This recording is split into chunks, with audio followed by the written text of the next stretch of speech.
Se souciant de ses frères chrétiens, Paul a dit: «J'ai peur que d'une manière ou d'une autre, comme le serpent a séduit Ève par sa ruse, votre intelligence ne se corrompe, loin de l'insincérité et de la pureté qui sont dues au Christ.» 2 Corinthiens 11:3. Satan recourt à des ruses semblables aujourd'hui.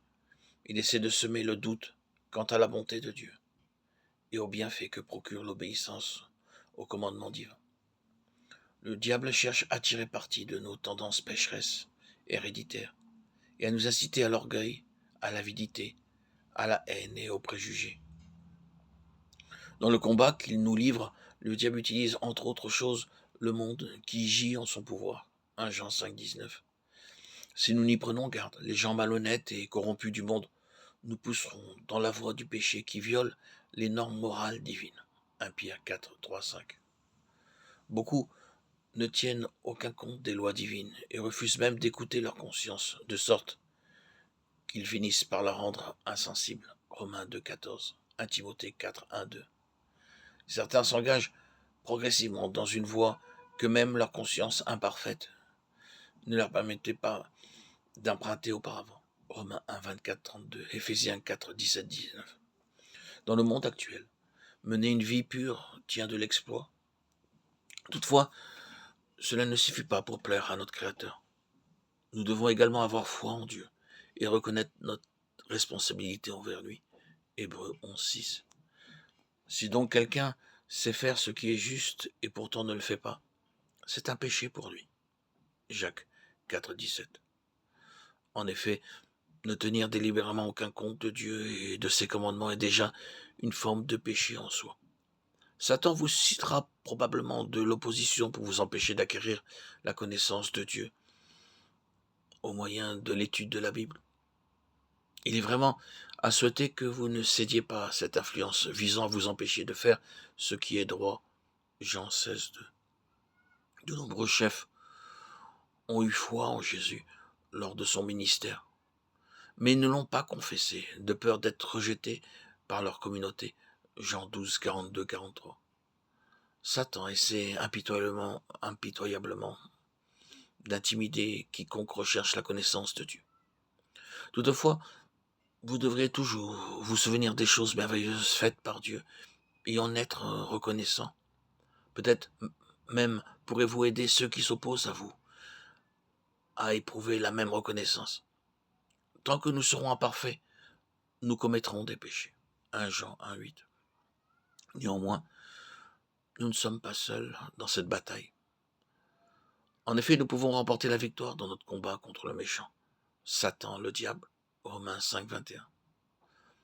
Au terme de son ministère terrestre, Jésus a encouragé ses disciples par ces mots. Dans le monde, vous avez de la tribulation, mais prenez courage, j'ai vaincu le monde. Jean 16, 33. Il est possible même à des humains imparfaits de vaincre le monde avec l'aide de Dieu. Satan n'a pas prise sur ceux qui s'opposent à lui et se soumettent à Dieu.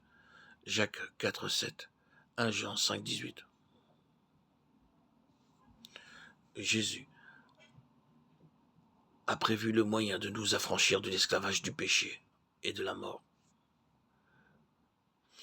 Il fallait qu'une vie soit offerte pour racheter celle qui avait été perdue, la nôtre.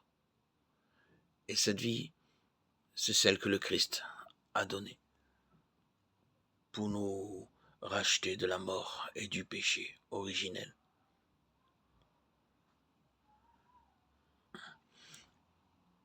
Et le sacrifice rédempteur de Christ nous apporte ses bienfaits dès maintenant.